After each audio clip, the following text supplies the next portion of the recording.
Amigos do canal Terra e Tradição, hoje nós estamos na fazenda do senhor Lauri Fiamen, acompanhados pela sua família, num momento muito especial, seu Lauri, onde a gente vem buscar um pouquinho da sua história, da história da sua família e dessa propriedade que é referência no nosso município, aqui no 2º Distrito. Nosso agradecimento por nos receber aqui na sua casa e já de antemão agradecendo pelo tempo que dedica a nós do canal Terra e Tradição. Obrigado pela presença de vocês e eu sempre valorizei essa situação porque isso é importante, né? A gente tem que sentar também, às vezes, para afiar o machado, né? Verdade. Então, a gente tem que descansar um pouco, conversar. E isso é importante que se divulgue, né? Se divulgue e que apareça de mundo afora, né? O que o produtor passa, o dia a dia dele, né? Como é que é a situação, a vida do produtor rural, né? Verdade. Eu gostaria de começar, seu Lauri, perguntando como a família Fiamen chega no município de Bom Jesus. Em que momento ela se instala na nossa região? O meu pai, antes de vir para cá, ele era caminhoneiro. Trabalhou na agricultura também, depois foi caminhoneiro. E os médicos, na época, orientaram, ele era doente, orientaram que ele comprasse um sítio e fosse viver de carne de caça. E realmente deu certo. Ele veio a falecer com 84 anos. Ele veio para cá em 1964, comprou essa área aqui de 128 hectares, teve 9 filhos, e depois as coisas foram acontecendo, né? Eu não sei por que fiquei eu na sede, né? As coisas foram um sai para cá, outro vai para lá, e foi indo, eu acabei ficando eu na sede. Mas aqui na propriedade tem mais 2 donos, nós ficamos em 3 aqui. Eu, a tia Maria e o seu Adelino, o Tito. Então a gente está trabalhando aqui, temos criado os filhos e tocando a agricultura. Verdade. Nesta propriedade hoje, vamos puxar lá quando o senhor assume a propriedade. Quando a gente fala em kiwi, quando a gente fala em ameixa, o senhor foi pioneiro no momento em que não acreditava-se que essas culturas pudessem dar certo. E hoje a gente tem aqui, depois até que o senhor fale, uvas que também o senhor começou a produção no município. A primeira cultura que a gente foi pioneiro, na época, o pai era um homem forte, saudável, ainda em 1970, por aí, 77. A gente conseguiu as primeiras mudas de kiwi com Gervásio silvestrin, que foi importado do Chile. E se comentava na época que uma fruta de kiwi era para valer $1. Hoje a gente vende por $1,50 o quilo, mas ainda dá para se ganhar dinheiro. E na época, quem plantou aqui, para dizer que fomos nós totalmente os pioneiros, Dr. Luiz Almonte plantou os pezinhos e os de Bono do Caraúno, que eu não cheguei a conhecer. Foram as 3 propriedades que plantaram kiwi. Mas quem vingou plantando até hoje a nossa propriedade. Desde aquela época a gente ainda tem a cultura, inclusive para nós fazer uma visita lá. E eu gosto de trabalhar com kiwi porque é uma fruta bem lucrativa e bem rústica, assim. Ela é boa de trabalhar. Depois, em 2001... eu resolvi começar a plantar ameixa. Aí a gente fez uma reunião, eu, o meu irmão Nelson, o meu irmão Adelino, o Carlos Tialig, meu primo, e o seu Afonso Araújo. E nós plantamos na época, dividido nós em 4 ali, nós plantamos 10ª planta. E na época a gente sofreu muito aquelas críticas desmotivantes, assim, que diz, isso não vai funcionar, isso vai dar chantomona. Digo, agora a gente já comprou as mudas, vamos tocar. Mas, no entanto, todo mundo ganhou dinheiro com a cultura que foi plantada naquela época e todo mundo, essas famílias ainda até hoje têm ameixa ainda plantada. Ainda se produz ameixa. Depois, em 2013, eu acho, por aí, eu inventei de plantar uva de mesa com áreas cobertas. Ela é uma cultura um tanto cara, porque a cobertura é muito cara, né? Hoje a propriedade aqui tem 5 hectares de uva coberta. Essas uvas que estão nessa mesa aqui é produzida aqui. Depois nós também vamos fazer a visita ali. E é um dos carros-chefe nosso é a uva. Ela é muito estável no sentido assim de garantia. Por ela ser coberta, a gente escapa de geada, escapa de granizo, escapa de doenças. Tu trabalha dia de chuva, tu pode dia de chuva. Temos essa área toda irrigada, né? Apesar que esse ano está dando uma oscilada de preço, caiu bastante o preço. Mas eu sempre digo que na agricultura as coisas não se repetem. Tem anos bons, tem anos ruins. Nós comparando, por exemplo, a batata. O batata ano passado estava a preço de ouro, né? Esse ano caiu. Mas isso não significa que o ano que vem batata não dê dinheiro de novo. Então, o agricultor, ele tem que ser persistente, né? Não pode estar pulando muito de galho em galho. E digo assim, que as propriedades têm que ter, no mínimo, uns 3 tipos de cultura.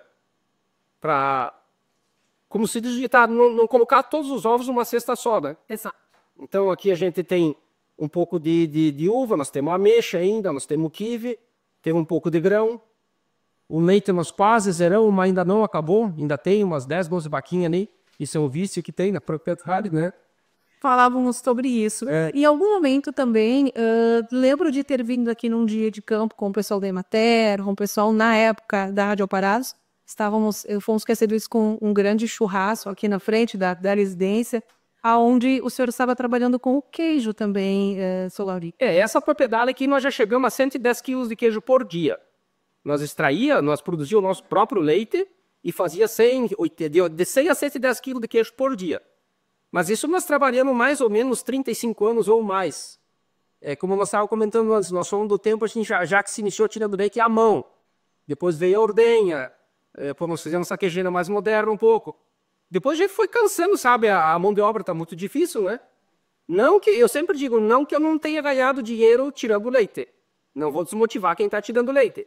É uma função da agricultura, do trabalho rural que rende dinheiro também, né?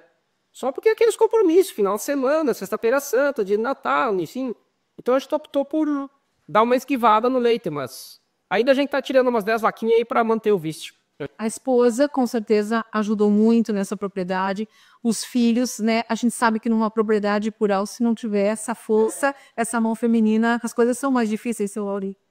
Até porque a Enilva sempre foi a chefe da queijeira, na maioria das vezes ela sempre fazendo. Teve época que nós já temos uma funcionária para ajudar a fazer. E eu também que eu pensei assim, de dar uma aliviada nesse sentido, porque a Enilva tem um problema de saúde, né? Quase todo mundo sabe, a Enilva é portadora de câncer há mais de 20 anos, né? Graças a Deus está aí. Então, digo, vamos dar uma aliviada no trabalho dela, né? Mas ela que insiste em tirar essas 10 vacas e quer fazer um queijinho bolo. É isso aí. Mas daí agora... Ela se sente bem também trabalhando, né, dona Inês? Agora a gente só tira o leite na parte da manhã e faz o queijo só a cada 4 dias. Daí. O leite espira no resfriador, então já está se tornando assim, mais fácil de fazer. Com certeza. E os filhos auxiliam também na propriedade, seu Lauri? Esses aí, meu braço direito, né? O Lauri não estando... Eles tocam propriedade. Quantos filhos tem isso? Eu tenho 4 filhos. 3 filhos homem e 1 filha mulher. E eu sempre digo assim, ó, os meus guri, graças a Deus, tem que agradecer a Deus, não tem vício vulta na presença deles aí, não incomodam. Sai namorar, porque aqui não tem como namorar no sítio. O vai peguem. A gente já chegando aqui na propriedade deles procurando, não dá de tomar uns tragos, senão cai no açude. Eles vão pra cidade namorar, o Gabriel já tá casado, mas pode ficar no portão aí em cima, segunda-feira de manhã, 7 horas, eles passam para vir outra casa. Segunda-feira, 7 horas, então tá trabalhando. Nunca precisou nós sair atrás. Se não veio para casa, eles avisam. O Roger, por exemplo, segunda-feira vai a Vacaria fazer a revisão da moto dele. Mas eles são uns guri de ouro, sabe? Coisa boa. Trabalho. Isso é o que vai o da vida, né? O tanto que eles se dão bem. São 2 horas, se dão muito bem, graças a Deus. E eles têm que se dar bem. Isso aí. O seu Lauri comentava conosco anteriormente, a gente falava dessa questão da sucessão das propriedades, né, onde a gente recebe dos nossos pais, e uma das coisas que o seu Lauri diz, e eu acredito e penso da mesma forma, só se ganha, só se vence numa propriedade trabalhando, não velhando ela, né, seu Lauri? Eu sempre orientei, inclusive o meu filho mais velho, ele sabe que a propriedade aqui é para ficar para esses 2 que estão comigo. Ele vai receber outras coisas. E eles estão orientados aqui que aqui é o lugar de ganhar dinheiro trabalhando.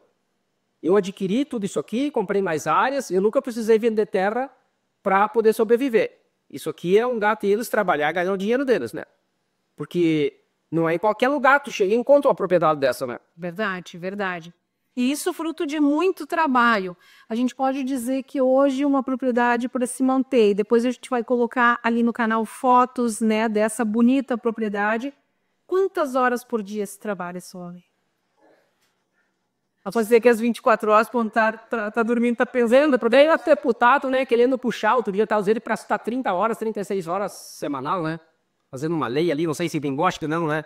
Digo, para nós não encaixa nunca, né? E eu levanto 5h30 da manhã e paro 9, 8, 9 horas da noite. E diz, o outro dia eu tive que aplicar o GT. Claro, isso é o caso esporádico, né? Mas é o produto que tem que ser aplicado de noite. Era 2 horas da manhã e o Lauri estava lá na parede aplicador GT. Mas o tradicional aqui nosso, os guris levantam 6h30, 7 horas, 6 horas. O Lauri, a pessoa vai pegando uma idade, eu não gosto de ficar muito na cama. Eu 5h30 já levanto e vou pro galpão ajeitar aquelas meia dúzia de vaca ali, 7h15, 7h30 a gente toma o café e vai pro campo. 6 horas a gente para, normalmente eles param, tem uns peão, 6 horas eles vão parando. Mas às vezes eu fico até 8, 9 horas da noite, se há uma necessidade. Então, a nossa jornada de trabalho é bem esticada. Mas eu sempre digo assim, Edileu, para o ser humano é muito prazeroso fazer o que tu gosta. Exatamente. Aí tá aquele cidadão que está fazendo algo contra a vontade, mesmo sendo 2 horas por dia. Verdade. Tu tem que fazer o que tu gosta. E aí as coisas prosperam. Eu queria te dizer, é muito gratificante assim quando tu planta uma lavoura que ela começa a germinar, tu poda a parreira, ela começa a brotar, o kiwi, quando ela floresce, né? Aquilo é muito gratificante, sabe? Tu vai lá, eu tenho meus pomares, eu estou tentando trazer tudo para a porta da casa. Eu tenho pomar aqui, tenho ali, eu tenho a ameixa que está longe daqui 5 km, nós vamos trazer para cá também, vamos fazer um pomar novo, porque é muito quando tem o pomar em roda da casa, na volta da casa. Tu quer trabalhar 10 minutos antes do café? Tá na volta da casa. Agora, quando se trata de tu movimentar máquina, peão, socorro para uma máquina que está longe, fica muito difícil, né? Então a gente está fazendo. Então, nesse sentido que eu digo, eu vou todo dia embaixo da parreira, nem que não venha aqui fazer nada. Todo dia eu vou no kibe, eu estou sempre circulando. Porque o olho do patrão é que engorda o coida. Ali tu visualiza as pragas, tu visualiza a formiga, tu visualiza as doenças. Se tu tem um pomar, qualquer cultura que tem, e tu demora 15 dias para ir lá, às vezes até o gado mesmo entra lá dentro, né? Até uma praga, uma lagarta, qualquer coisa. Então, nós temos que estar em contato. E eu consigo me comunicar com as plantas. A gente conversa. Não é em voz alta, mas a gente conversa. A gente faz projeto com elas. E funciona. Sempre abençoados por eles, né? Funciona. Falávamos anteriormente, e gostaria que o senhor falasse do tempo que o seu pai tinha propriedade por agora. O que mudou quando a gente fala em maquinário, né? Como é que se plantava o milho? A gente falava hoje dos cabos das ferramentas de plástico. Isso aí não pode, nada, isso não tem condições nenhuma, né? Mas assim, o que mudou na propriedade? O que chegou de implementos? Hoje a gente vê um galpão aqui cheio de implementos. Vamos começar pelos cabos, né? Antigamente, os antigos, nem só meu pai, mas ali de 1929, 30, 40, eles faziam cabo de bajuvira, cabo de cabriúva, de angico, ferramentas fortes que tu podia bater e aguentava. Hoje nós estávamos comentando aí, eles fizeram os cabos de plástico, mas não tem fundamento, troço que vibra. Machado de plástico. Então o meu pai, quando ele veio para cá, uma das coisas que mudou muito. Qual era a ferramenta que ele tinha para cortar árvore? Isso aqui era tudo árvore, como o Roger falou.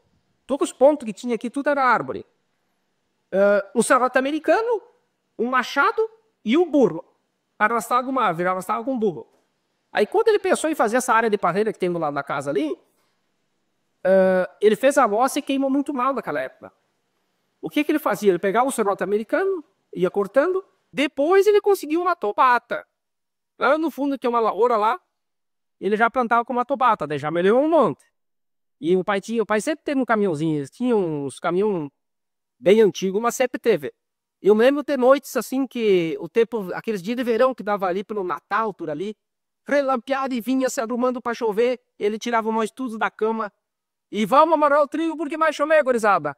Botava o caminhão clarear na lavoura e nós aldeia amontoar a trigo e fazer aqueles fechos para guardar. Isso é uma boa lembrança. E daí ele tinha um galpão assim coberto de zinco, eu me lembro bem, ele empilhava tudo já dentro daquele galpão daí. E eu era um moleque dos 10, 12 anos, 8 anos por aí, eu gostava de subir em cima da pia lá para ir dormir de dia para esse. Sumiu o seu Lauri, tava dormindo em cima da pilha de meio de trigo. Hoje é mais fácil, né, Roger? Outra coisa bem que chama atenção. O pai, na época, isso é uma história, quando ele veio para cá em 64, ele também foi pioneiro na cultura da uva. Naquela época, que só tinha uma parreirinha assim, no fundo de quintal, subindo no pé da guavinoveira, subindo no pé do pessigueiro. E o pai veio exclusivamente para plantar parreira, como ele plantou. Ele plantou 3 hectares na época. Era área naquela época, 3 hectares, o cara chegar só para os braços, não é? Sim. Aí alguém questionou. Aquele italiano, que quase não tinha, só tinha italiano o pai aqui, e 2 irmãos dele e um cunhado, que era um italiano, e essa família de Zanella, aqui do falecido Pedro Zanella. E quase não se tinha mais, era poucos italianos, era mais uma região de brasileiro. Aí questionaram ele, o que ele veio fazer? Chegou esse gringo diferente aí. O pai dizia, eu vim plantar paneira. Aí alguém disse, mas aqui não dá nem vime. Mas depois ele descobriu se não dá, porque não plantava. Daí não ia ter jeito mesmo, tipo isso, é verdade. Mas isso, e falávamos da questão da Aleixa, esse acreditar, e hoje a gente olha e vê as lamouras e tudo, nós não acreditávamos no potencial que tínhamos. E nesse quesito eu lembro que o seu Lauri sempre foi uma pessoa à frente do seu tempo, porque sempre acreditou. Falávamos antes da questão da ameixa, quando foram dizer para o senhor que não dava, o senhor já tinha comprado as mudas. O questionamento que o vento fria, que o Chateaubriand existe na ameixa. Existe, é uma doença. Como nós temos várias no ser humano, mas existe o controle. Se tu não tratar, tu vai se perder. E na ameixa também. Como na maçã tem problema, e a ameixa também, e se produz ameixa muito bem. Só para frisar ali, a situação da parreira, que as máquinas, tu falou que mudou, naquela época, o pai tratava 3 hectares de parreira para uma máquina costal, que eram umas que era de metal, nem era de plástico, era de metal. Eu vi o pai com ferida assim nos ombros, de tratar. E na época só se tratava com verderame, sulfato de cobre, depois veio o titânio. Hoje, tu for ver minha casa de produto ali, tem 30 tipos de produtos para tratar. Mas na época, e produziu bem. Depois, mais de um tempo, ele conseguiu colocar um motorzinho estacionário com as mangueiras, arrastava aquelas mangueiras, eu era molecão, eu arrastava as mangueiras em uma frente com o bico aqui no manual. Depois que eu fui tomando a frente já da propriedade, aí eu já comprei uma gralezinho 400 com uma turbina unihidráulica. Opa, já mudou. Hoje nós temos aqui a turbina com trator, um Yamaha ali. Se eu quiser tratar 3 hectares, eu pego às 6 horas da tarde, quando é 8h30, 9 horas, tá pronto. O pai gastava uma semana, mulher do céu, com aquela máquina nas costas. E fazia. No inverno, portanto, eu me lembro que o falecido Pedro Zanella vinha ajudar a podar e o falecido Teie. Mas o Teie era o juvenil Baltassar. Não sei se você conheceu. Não cheguei a conhecer. Mas os 3 gostavam de vinho. Então, se eles fossem para a pareira, e eles iam mais para ajudar o pai, sabe, o falecido Pedro, fazia Teie, para tomar vinho. E eles diziam, que tinham uma piadinha, que tinha que tomar o vinho, porque o bafo do vinho não deixava a café seco. Com certeza. Tem uma história do Agrale 4200.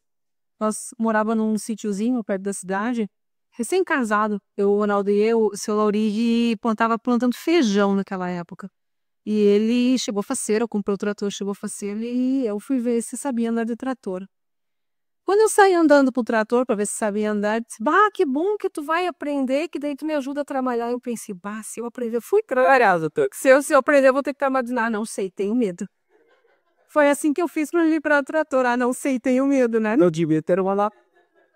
Porque senão a gente vai trabalhando. E o bom da propriedade é isso, como o senhor fala, é trabalhoso, né? A gente sabe de todo o sacrifício, né? Aqui a sua senhora também é uma pessoa que trabalha, a gente conhece o trabalho dela, da propriedade, como falávamos anteriormente, mas é muito gratificante ver essa produção, né? Ver o quanto Deus abençoa e o quanto é importante. E ouvir o senhor dizer, olha, os meus filhos não me dão trabalho, são filhos de ouro. Isso é o maior presente que a gente pode ter. Uma coisa assim, que eu vou dizer assim em relação à família. Não é pagar mico, não é nada. Os guris me perguntarem como é que eu estou conduzindo a propriedade, como é que eu trato as plantas. Não é pagar mico eu perguntar para o Roger. Roger, me ajuda a fazer isso aqui no celular, aqui, uma coisa de banco que eu não sei. A geração deles é essa. Verdade. E eles vão aprender o que eu estou fazendo mais fácil do que eu aprender o que ele faz. E nós, de certa idade, é mais difícil pegar negócio de internet. E eles, por exemplo, hoje aqui, tratar as parreiras. Eles têm já algum macete, mas o macete bom quem tem do dia a dia sou eu. Porque às vezes chega algumas pessoas aqui de formação, assim, vendedor de produto, uns técnicos agrícolas ali meio novato, eles têm que ir para aprender comigo, mas eu não consigo aprender com eles.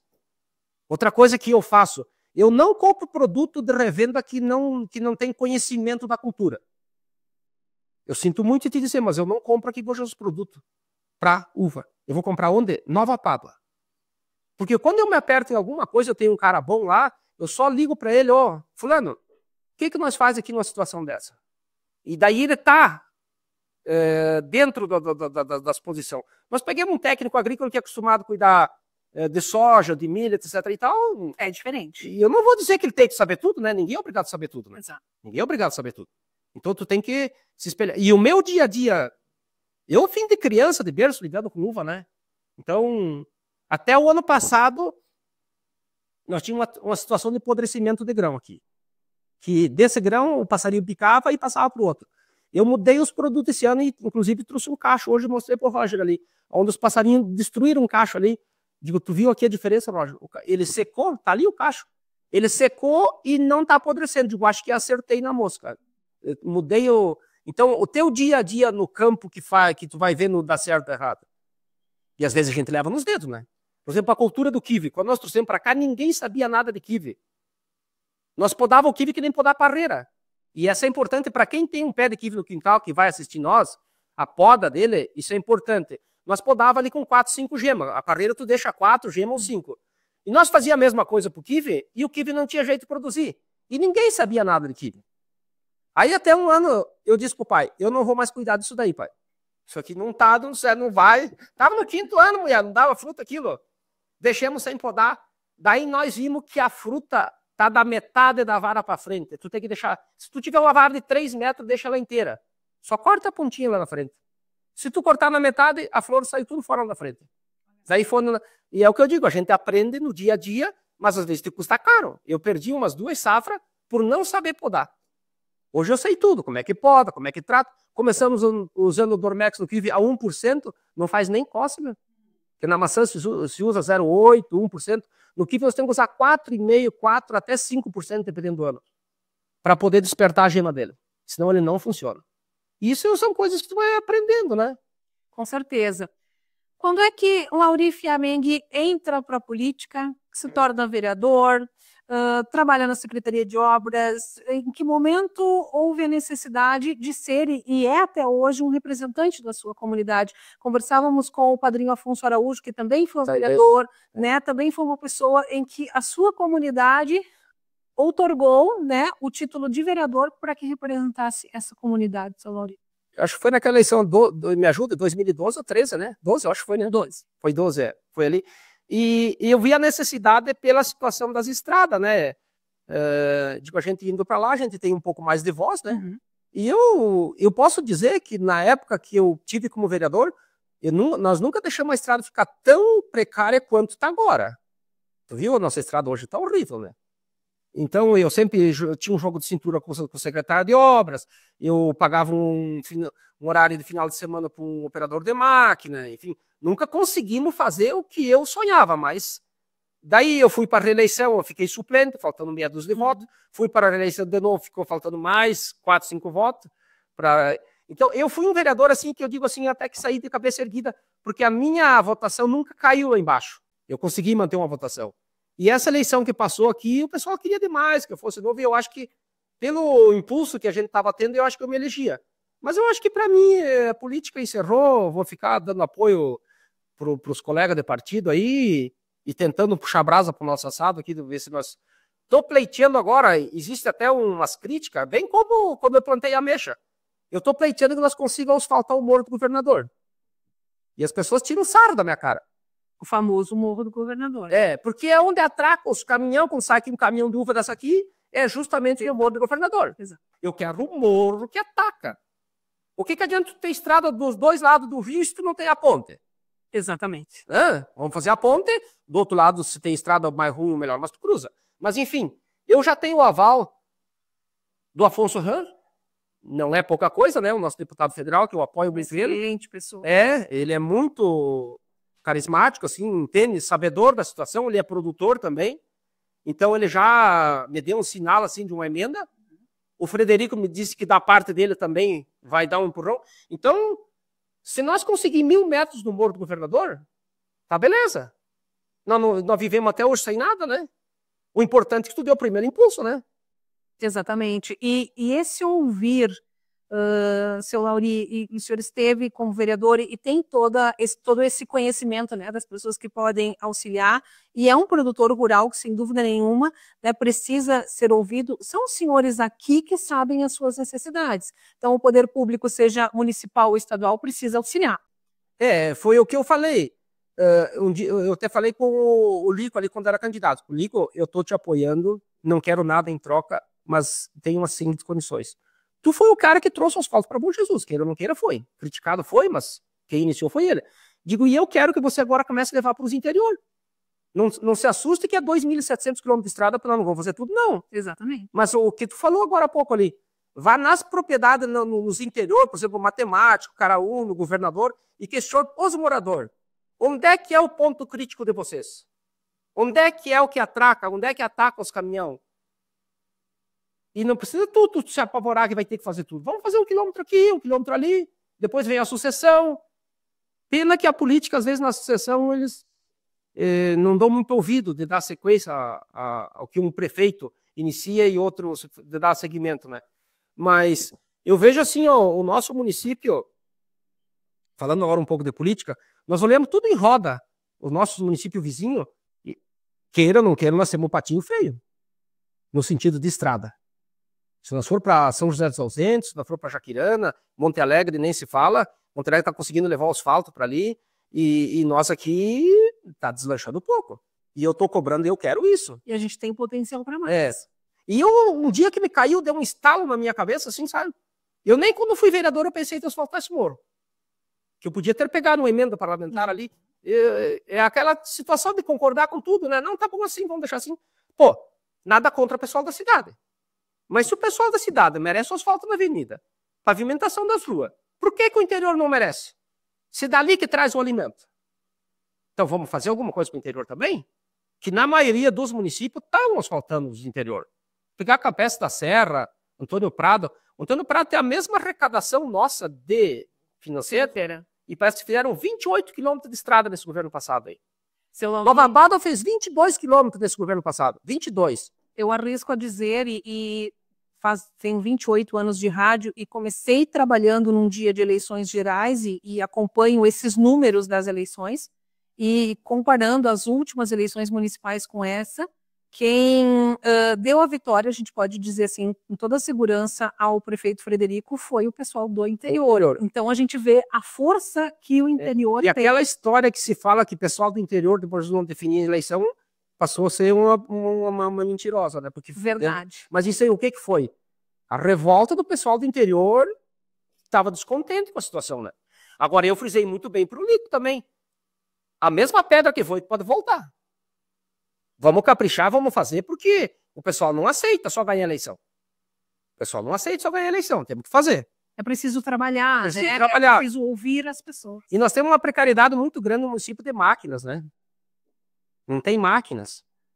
Tem que ir atrás de recursos, tem que ter máquina. Se não tiver máquina, não tem resultado, não tem trabalho. O interior é muito grande. É muito grande, é 2.700 quilômetros de estrada. E uma coisa que eu frisei, o nosso município, a princípio, tem que ter no mínimo uma roçadeira hidráulica. As nossas estradas no interior tá virando um túnel. Nós não podemos deixar faltar brita. E tinha que ter uma equipe só para cuidar do bueiro. E máquina, com certeza, umas 3 ou 4 batrola, caçamba. Porque senão não tem secretário que faça milagre. Eu fui secretário, eu fiquei 11 meses. E eu me deparei na época, quando eu recebi ali, estava tudo sucateado assim de uma maneira horrível. A sorte que naquela época tinha um mecânico Tito, que aquele cara fazia milagre. Fazia milagre aquele cara. Aquele cara fazia milagre. Ele está vivo ainda, né? Sim, e trabalhando. Mas enfim, eu fiquei 11 meses e eu queria cumprir, eu queria fazer as coisas, mas tu não consegue. E daí um dia eu senti uma dor forte na cabeça, assim, na nuca, fui consultar com o Dr. Luiz. Ele disse, ó, Lauri, o secretário da Jacarana infartou com o mesmo sintoma. No outro dia cedo eu cheguei e falei pro Lico, eu digo, ó, tô fora, não quero mais. É a pior secretaria que tem, secretário de obras. Ainda mais se não tiver máquina. Verdade. Uma outra questão que eu gostaria de mencionar com as pessoas que estão nos vendo agora, muito do cuidado com a nossa avenida, inclusive do que tem ainda plantado na nossa avenida. Tive a oportunidade um dia de estar indo à vacaria, Ronaldo Eus chamou atenção. Seu Lauri estava sozinho plantando árvores ali no pórtico. Foi uma pessoa que trabalhou muito para o embelezamento da nossa cidade e certamente isso fez muita diferença, seu Lauri. Por exemplo, para nós que trabalhamos com o turismo, né? O cuidado que o senhor teve nesse período com a nossa cidade. Eu sempre valorizei essa parte do embelezamento, porque se já que querem que o nosso município seja turístico, então vamos embelezar ela, né? Pena que as pessoas agora parece que perderam aquele hábito de quebrar e de arrancar, né? Mas na época eles tinham me apelidado até ser florzinha, né? Mas não quer dizer, não faz mal.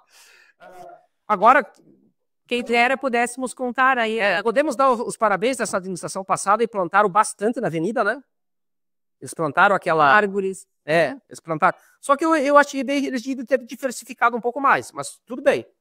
Mas daí pecaram de qual é a forma naquela cultura daquelas plantas ali. Não houve uma poda esse ano.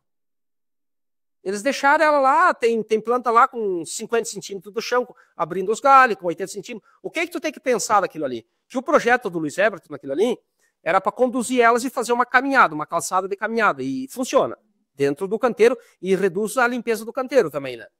Mas tu tem que pensar em conduzir uma planta que o Lauri, que é de 1,80 m de altura, passe por baixo dela, né? Eu não posso a cada planta que chegar e mergulhar. Então, esse ano aqui agora, no inverno, que só se faz poda no inverno, né? Eu vou ter que ver com quem é que vai cuidar essa pasta ali. E nós vamos ter que podar aquelas plantas ali, as que estão tortas, colocar uma estaca, endireitar, para embelezar a nossa avenida, mas que tenha a altura que passa o cidadão e já não tira a visão da avenida, né? Eu acho que essa é a diferença da política que queremos. E a gente tem ouvido muitas pessoas, seu Lauri, e todas são unânimes em dizer, passado o período eleitoral, tem partido A, partido B, a gente precisa trabalhar pela nossa cidade, a gente precisa ajudar. Você que foi parceiro do Luiz Everton para conversar, para trocar ideias, ele queria trazer uns plátanos que foi plantado lá embaixo na ponta, e fui eu que dei as mudas. Eu acho que ficou alguns lá, eu faz tempo que não vou lá, e ele arrancou e trouxe ali perto do ginásio dos esportes do Leandrão. Não sei se tu percebeu que foi mudado umas mudas ali. Sim. E daí ele estava na dúvida, como é que ele trazia, como é que fazia, e era uma época que eu sabia que não ia vingar de novo. Seguinte, a primeira coisa, me faça em mês de junho ou julho, lá no inverno. E daí nós estávamos conversando do dias que parece que uma ou duas só que não pegavam, diz que tão bonita, né? Então, nós somos opositores de partido, eu e ele. Mas a gente sempre interagiu. Daí outro dia eles falam, Lauri, o meu projeto era fazer uma caminhada aqui. Digo, deixa pra mim aqui que nós vamos tentar dar sequência nisso aí, no que tu pensou em fazer. Que bacana. E não tá errado o que ele estava pensando em fazer. Porque eu sempre digo para meus piá, eu vim plantando árvores de lá de cima, tem acer, tem plátano, tem liquidamber, enfim, tem um monte de coisa. Esse ano nós plantamos mais uns plátanos aqui e ficou como fosse o Jorge e o Gabriel que plantaram. Porque eu digo, se tu plantar uma planta, sei que ela é centenária, daqui 100 anos, daqui 200 anos, alguém vai dizer, foi o falecido Lauri que plantou. Daqui sei lá quantos anos dizer, essa aqui foi o falecido Roger que plantou. Então, na entrada da propriedade, isso vai ficar uma história, né? Verdade. Isso aqui foi o nono, o bisnono, o tataravô e etc e tal, porque essas árvores vão durar uma eternidade. E ele sabe que não é para cortar. O Jorge sabe. Estão orientados já. Estão orientados. Se o Lauri dá as ordens, eu também. Tem coisas que a gente, eu não quero que faça isso, não sei se vão cumprir a ordem depois que a gente não tiver mais, né? Mais instruídos estão. Isso aí. Em algum momento, nesses anos todos, e como o senhor bem fala, né? Anos mais difíceis, anos mais alegres e mais prósperos, mais produtivos. Seu Lauri, em algum momento você pensou, não, eu vou para a cidade, eu vou deixar aqui, não vou atender mais, eu não quero isso para mim, ou nunca passou isso pela cabeça?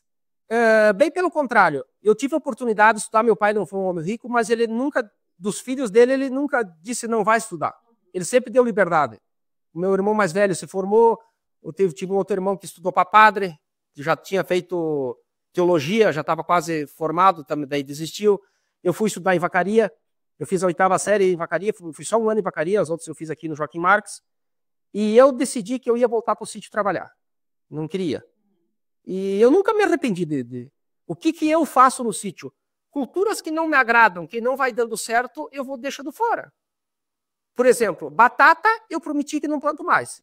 Eu era sócio que o seu Afonso um dia disse para ele, Afonso, vamos vender tudo isso aí, porque todo ano vinha inaugurar a nós. Digo, de hoje em diante, quem quiser comer batata, que vai plantar. Isso aí, isso aí. Batata, alho também dá muito serviço, alho também não quero mais, então a gente vai dando uma selecionada. Nas culturas que tu acha que... Outra coisa na propriedade que a gente faz. A gente faz um cronograma de trabalho para que a gente não tenha uma enxurrada de serviço só numa época. Às vezes, se eu fizer só parreira, vai dar uma poda muito grande e uma colheita muito grande. Então, nós temos, por exemplo, a ameixa. Nós colhemos a ameixa já em dezembro, a variedade que eu tenho. Agora, nós vamos, daqui 15 dias, começamos a colher a uva. Depois, em março, nós colhemos o kiwi. Depois, passando um pouquinho de março, nós colhemos o grão. Então, assim que funciona para tu ter serviço diversificado. A poda, a mesma coisa. Nós começamos podando a ameixa, daí é o inverso. Daí nós podamos o kiwi e a parreira é a última. Mas nós começamos em maio, final de maio, nós começamos a podar e vamos parar em final de agosto, quase setembro, podando. Porque nós temos 3 tipos de cultura para podar. E se nós tivéssemos só parreira, a parreira, na verdade, nós temos que podar só do dia 15 de julho para frente. De junho, julho ali. Então, a nossa janela de poda seria muito pequena. Uhum. Hoje, seu Lauri, a produção de vocês, a ameixa, a uva, o kiwi, os grãos, para onde que eles vão? O nosso kiwi vai para Nova Pádua. Eu tenho uma família Relógio ali que a gente faz anos que se conhece. Inclusive, as parreiras cobertas aqui, quem me incentivou foi o seu Remy Relógio. Me levou, conheci uns lugares, assim, sabe? Aquele empurrão, né? Diz, ó, assim, sabe? O cara diz, não, gostei. Essa uva, essa Niagara aqui, vai para São Paulo, vai para Jundiaí, vai toda para lá. Essa daqui, essa aqui vai para os Relógio também, depois ela vai para o Ceasa de Caxias. E essa Niagara, conversa do meu comprador, ele é de Jundiaí, ele tem uma empresa muito grande lá. Tu vê, ele bate. Ele consegue, eu até achava que no Brasil não se conseguia trabalhar com uva o ano todo. E ele consegue, de sul a norte, trabalhar com uva o ano todo. E ele me disse há 2 anos atrás, Lauri, a tua uva, em matéria de tamanho de grão e açúcar, não tem nem lugar do Brasil. Olha só. É. Inclusive, isso prova porque, por exemplo, o Bordeaux, quando disseram para o meu pai lá em 64 que não se produzia uva aqui, eles estavam... Falaram que não sabiam, né? Não tinha experiência. O nosso Bordeaux aqui, que vai para as cantinas, eu fui plantador de Bordeaux, mas eu não tenho mais, mas todos meus irmãos têm aqui, os meus vizinhos têm Bordeaux. Se São Marcos der 14 graus de Brix, a nossa dá 15 ou 16. Pode ficar cuidando da placa dos caminhões que chegam, se o nosso Bordeaux sempre não tem 1 ou 2 graus a mais. Sempre tem a mais. Então, nós temos um privilégio, não é nós saber cuidar, isso é a questão do nosso clima. Ou seja, a nossa região está apta a produzir isso. Porque tu sabe, cada região tem que achar a vocação dela, né? Exato. Por exemplo, tu vem maçã. Vacaria, pouquinho passa para lá, já não tem mais, né? Então vem Vacaria, Bom Jesus, São Joaquim, é esse miolo aqui, né? Tem alguns outros lugares do Brasil que tem, mas não para produzir com qualidade que nem se produz aqui. Por exemplo, parreira tem, Santa Catarina tem, no Paraná também tem parreira, mas não para produzir essa qualidade. Nós temos um cara de Paraná, lá de Colombo, ele vem buscar uva Bordeaux aqui, para fazer vinho aqui, de Colombo ele vem buscar. Agora tá vindo a semana que vem aqui buscar uva. Olha. Do meu vizinho Jário, porque eu não tenho Bordeaux, né? Daí ele leva uva Lorena. Não comentamos aí também agora nós temos uma uva chamada Lorena aqui, que me despertou assim, achei muito chamativa. É uma uva que produz bem e tem mercado bom. Nós chegamos a bater aqui recorde de 50 toneladas por hectare. Onde Bordeaux fica com 18 a 25. Bordeaux. Então, vê lá, ela faz, em matéria de quilo, ela faz por 2 safras de Bordeaux. Olha só, e são essas características e essa produção do nosso município, que às vezes algumas pessoas não têm conhecimento que nós temos, né? Que os agricultores trabalham e que produzem e que a gente é destaque no cenário nacional. Às vezes não valorizam, né, seu Lauri? E eu aqui assim, Adilena, que eu sempre fui, eu digo que nós temos qualidades que eu acho que é uma identidade, a gente nasce com aquilo. Quem nasce para ser caborteiro é caborteiro, quem nasce para ser sincero é sincero, e enfim, e dificilmente muda, né? Mas eu sempre fui assim, as pessoas que vêm aqui fazer visita, que querem orientação, como é que planta, isso é difícil, isso não é. Eu sempre falei a verdade e sempre instruí as pessoas que querem plantar, eu sempre dei as dicas corretas. Tem muita gente que plantou aqui, que vem aqui, olha a propriedade, não, eu quero plantar isso, então vamos meter bala. Eu não sou aquela pessoa que quer esconder um coringa, não. O sol passa todo dia aqui para todo mundo. Quem não aproveita, quem não quer, né? Boca para comer tem. Então, eu acho que não tem por que esconder. Se tu vier aqui hoje, quando nós começamos a plantar essas uvas finas aqui, ó, eu comecei com 7 variedades dessas aqui. Aqui tem outra variedade. Ó. Essa aqui é a Núbia e essa aqui é a Rubi. Enfim, eu comecei com 7 variedades. Dessas 7, tá ficando só 3. Eu fiz outro experimento ali, né? E 4 eu tive que saltar fora. Não, essas eu não gostei, o mercado não é bom, é difícil cuidar. Então as coisas vão fazendo assim. Tu vai ter que... Mas, aprendendo no dia a dia. Isso aí. E para quem quer uma coisa mais comum, assim, mais rústica, mais fácil de cuidar, é o Bordeaux antigo. E dá dinheiro também. Eu vivi muitos anos, eu plantei Bordeaux 15 anos. E sempre eu ganhei dinheiro com Bordeaux.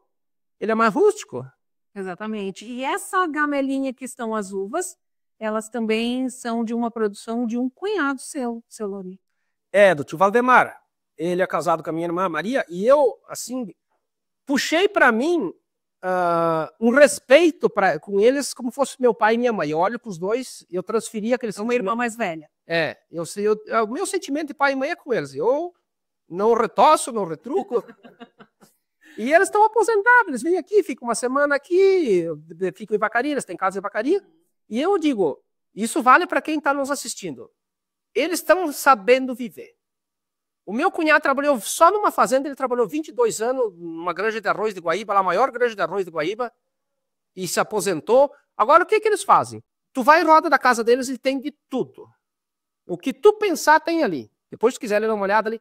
E quem se beneficia com isso é nós. Faltou ter nos corredores, faltou só corredor. Está com isso, a gente pode morar na laje de pedra, o vizinho não morando, tá tudo certo. Então, eles estão vivendo bem. E daí a gamelinha que tu pediu, onde é que ele achou para se entreter? Seu Lauri estava contando para nós, então, a história da madeira que foi confeccionada a gamelinha. É, como eu te falei ali, nós trabalhamos 20 anos em mato extraindo tora, pinheiro, soita, canela. Na época se conseguia licença, que era permitido. Depois foi fechando o cerco, foi fechando que estagnou tudo, né? Todo mundo tem que parar. Mas enfim, era dentro legal.